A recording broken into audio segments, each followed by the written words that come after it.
What's going on, everybody? This is Chris Classic dropping a car vlog. Hope you guys are having a wonderful day. If nobody tells you, remember that God loves you, Christ loves you, and I love you as well. Make sure you also subscribe to the Take It Home podcast, where I talk about professional wrestling topics, and I'll put up my matches as classic out for a professional wrestler of 13 years and counting. Make sure you also subscribe to C3 Ultimate Wrestling. That is me and my wife's professional wrestling company, and we will be getting sole control of it back August 30th at the 11th hour, Dyer, Indiana, at Harold's Private Venue, Suite 400. Get your tickets online now on Eventbrite. They are $5 cheaper, but they'll be $5 more at the door. Bars. WWE has misused and mishandled a lot of wrestlers, and they've also utilized and made legends. They've done wrong and they've done right by people, and some of it is we know why. Some of it is we don't know. Maybe Vince didn't like them. Maybe Paul didn't like them. Maybe certain people didn't like them. Or maybe they're like, okay, well, we can make money off of them and stuff. We don't know everything 100%. Sometimes we do, sometimes we don't. That's why you got to take people's podcasts and certain things they say with a grain of salt. And sometimes that's all you need for that little seasoning. Bars. Anyway, today we're going to talk about one of those wrestlers that I feel that WWE did wrong. They misused and mishandled. That wrestler is Samoa Joe. Now, if you guys do not know who Samoa Joe is, where have you been? But Samoa Joe is one of my favorite wrestlers of all time. The first time I saw Samoa Joe, he was in TNA Impact Wrestling. I don't know what it was called back then, but still. Just looking at him, and in the middle of me watching his matches, they were saying that he had like an undefeated streak, that nobody has beaten Samoa Joe. So it was like he was beating new guys, rookies, he was beating like solid guys, he was beating veterans, legends, and all of this stuff. So they put a lot of stock in him, especially at the beginning when I was watching it. So I was like, man, this dude is like one of my favorite wrestlers. When I used to play like SmackDown versus Raw and stuff like that, I would create Samoa Joe. I was like, man, this dude is so awesome. I didn't know much about the independent scene when I was watching TNA wrestling and stuff like that. I didn't know it. But then I would look at stuff and I saw like the ROH matches he had with CM Punk and certain things. And then I've seen other stuff as well in Japan and all these other companies. This dude is one of my favorite wrestlers up. We'll speak about TNA briefly. He was only a one-time TNA heavyweight champion. He was a multi-time other champion, secondary champion, and tag team champion. He should have been a multi-time heavyweight champion. I do think that TNA dropped the ball, but that's for another time. There was one point where the biggest thing in wrestling was Kurt Angle's TNA debut, because Kurt Angle was fresh out from WWE. Nobody knew that he was going to show up to TNA. And then he had the video package of him showing and all of this stuff, and people went crazy. During this storyline, Samoa Joe had stole the title from Jeff Jarrett, because Jeff Jarrett was the champion at the time. So all of a sudden, Kurt shows up, and they're like, Samoa Joe's like putting a belt down, like, hey, cross this line, like, what's going on? Kurt headbutts Joe. Joe bleeds, and then they start brawling. So people are like, oh my God, these guys have to fight. Like, this is like one of their highest pay-per-view buys. They was like, they had to fight. They had to fight. They had a great feud, had some hits and misses. Kurt Angle did give Samoa Joe his first loss. Samoa Joe tapped out to the ankle lock. They did trade victories, and then they feuded with each other throughout the years, and even had a match in WWE, which was pretty decent to see. There was one point where like Samoa Joe was like a tag champ and a X Division champ, and he was going against Kurt, and Kurt was the TNA heavyweight champ, IWGP champ. He had all these other belts, and he was like belts for belts. Like even the tag titles was not safe. I remember that. I was like, dang, this is a little too much, but still.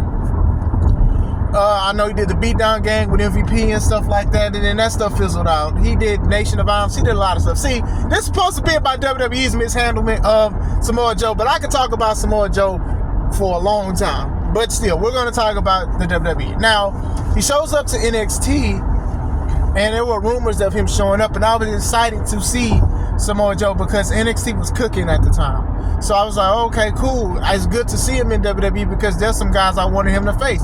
I have been wanting him to go against the Anoa'i family for the longest, because Samoa Joe, being a Samoan, has made him his name without even being related to these guys at all.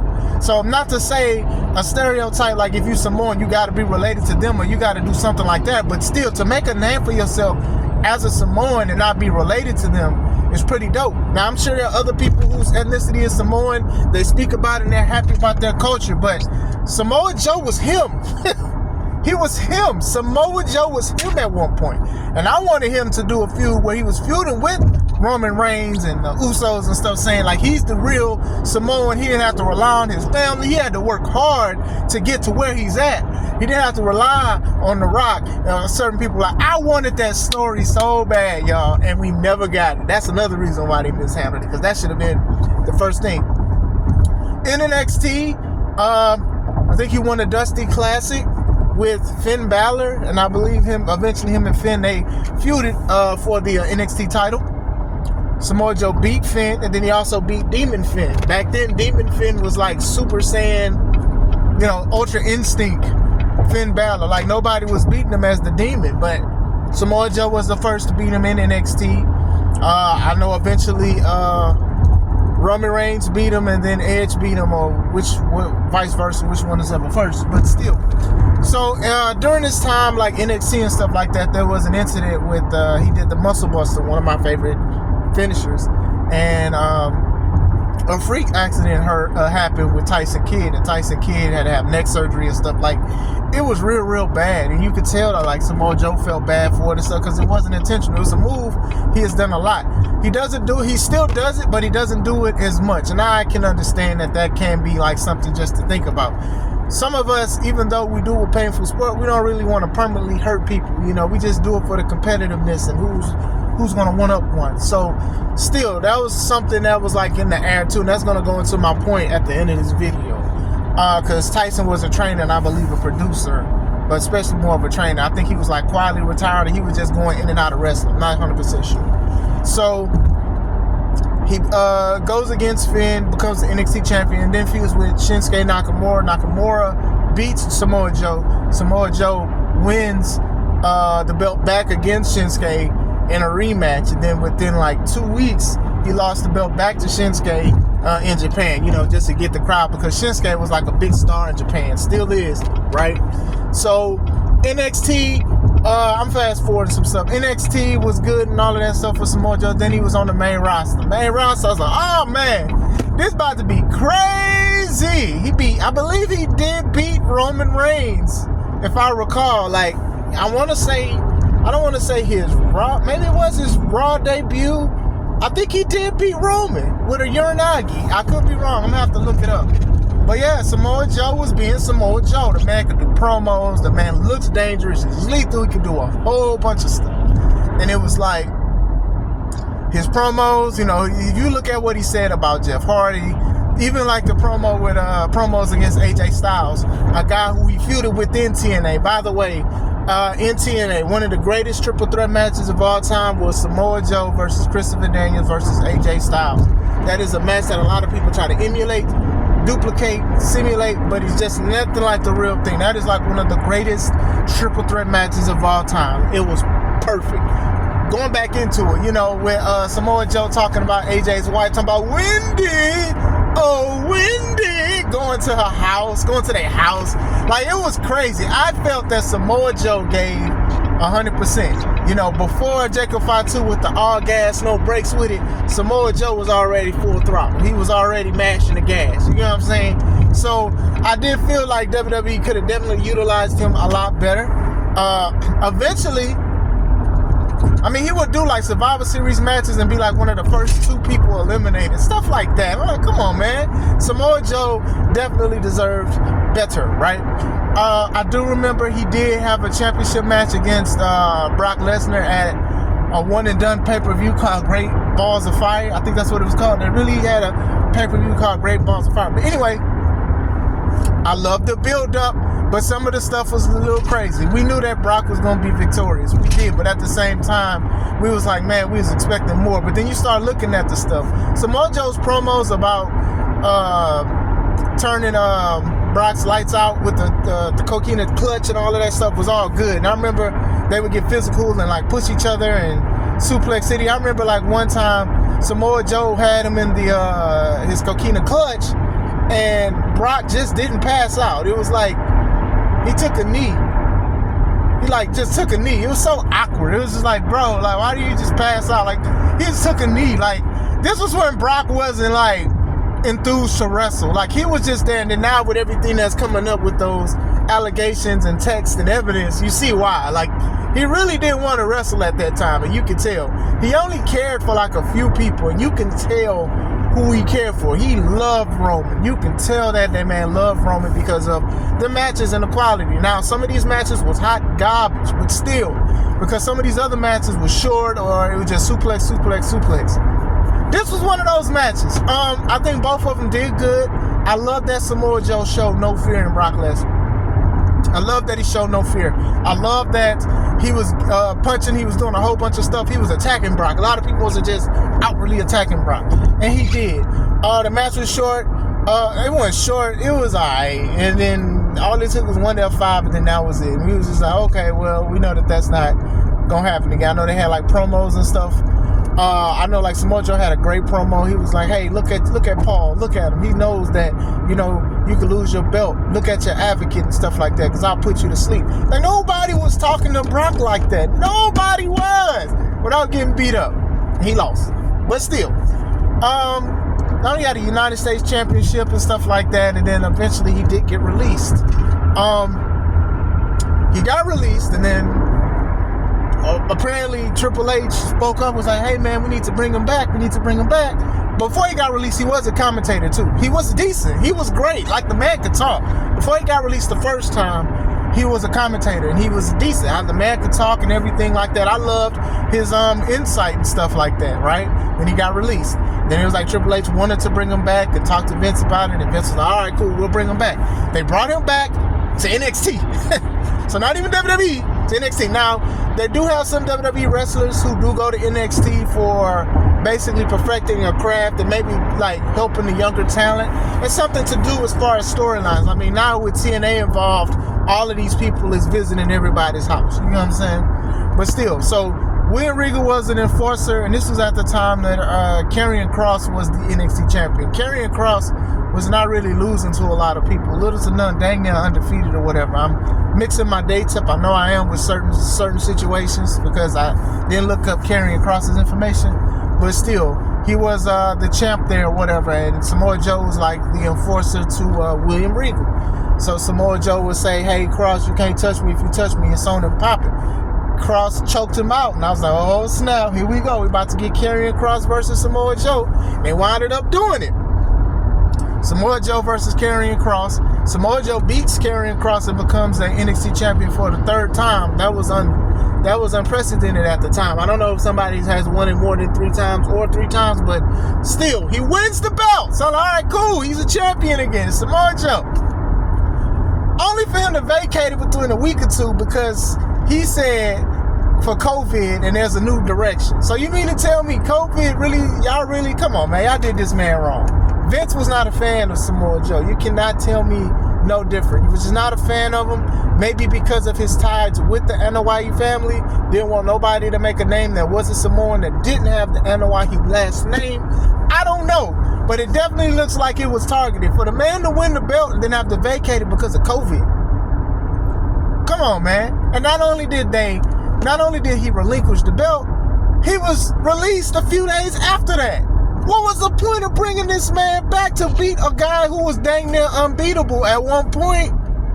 To vacate a title, to lose a job. Why did y'all bring that man back? Why did y'all play in that man face like that? Justice for Samoan Joseph. Justice for Samoan Joseph. I'm calling justice, even though he's still doing good. Now he's in AEW. He's in AEW with Shibata and Hook and Powerhouse Hobbs. They're called the Ops. I don't know why they want to. I don't know what. Something tells me it was Samoa Joe's ideas to be called the Ops. Please don't walk around calling yourself the Ops.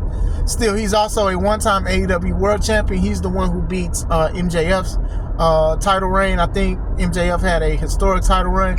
He had the belt for a little bit, couple victories and stuff, and then he lost it to Swerve Strickland and stuff. So cool. I do think him winning the belt was a thank you to him for what he does and what he contributes, because he has not slowed down his intensity as a professional wrestler. He has not slowed down on his promos and stuff like that. I think the man can bring the best out of anybody and stuff like that.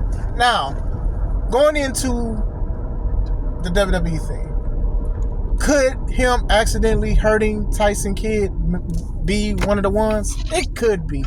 But it's a slippery slope because Tyson Kidd, even though he's not blood related to the Hart family, you guys know how Vince used to treat Bret Hart's family and stuff like that, especially after he spit on him and all of this other stuff.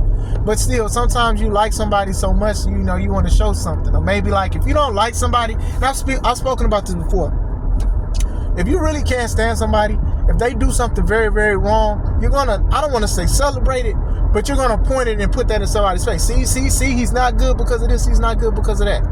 Tyson is okay. He's retired, you know, but I think he was on the way out. But I can't speak much for Tyson because I don't know. But still, I think that is something that was pretty big because he wasn't doing the muscle buster for a long time for it or whatever like that. Like, this is a guy that can talk. Like I've always said, that promos are very, very important when you talk about wrestling. And I think that, like, he had it. I think the wrestling, I think he had it. A seasoned vet, he had it. He did feud with Roman for a little bit, but it should have been like a lot more than what they was given and stuff.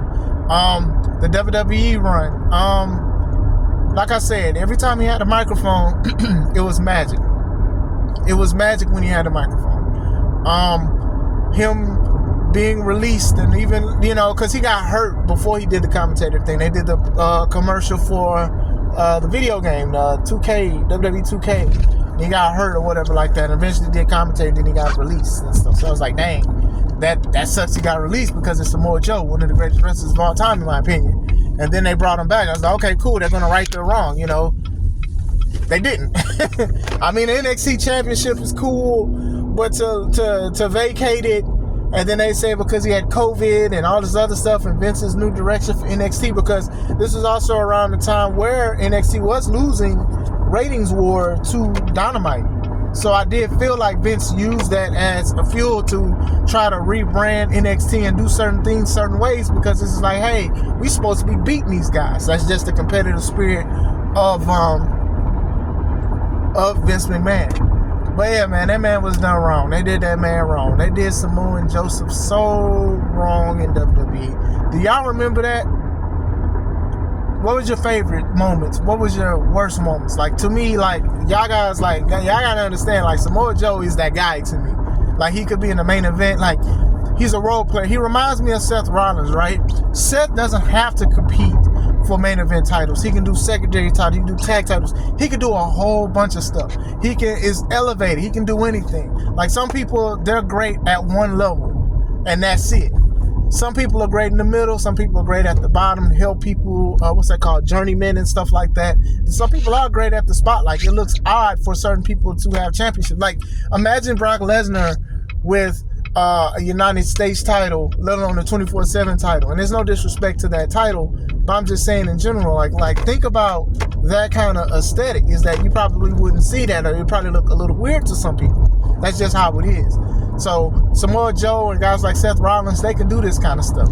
Also, another thing was Seth got hurt his knee with an angle with Samoa Joe. So who knows if they took that out on him as well. Like, Seth had to get surgery and stuff, and he was out for a while. Now, Seth may be like, okay, that's not nothing personal to him or whatever like that, but some people, they'll say, oh, well, you injure people, and then they won't trust you. They won't trust you with anything. So that's also another factor too. I had forgot about that. Like, Seth fell kind of weird going into the choke or whatever, and then he dang near couldn't walk. So those are factors, man, and it sucks because I don't think that it was like legit. He was trying to legit hurt him or whatever like that, but still, Samoa Joe was done wrong by WWE. If you guys disagree, leave it in the comments. If you agree, leave that in the comments too. Let's talk about it. I hope you guys have a wonderful day. This is Chris Classic. Let's take it home.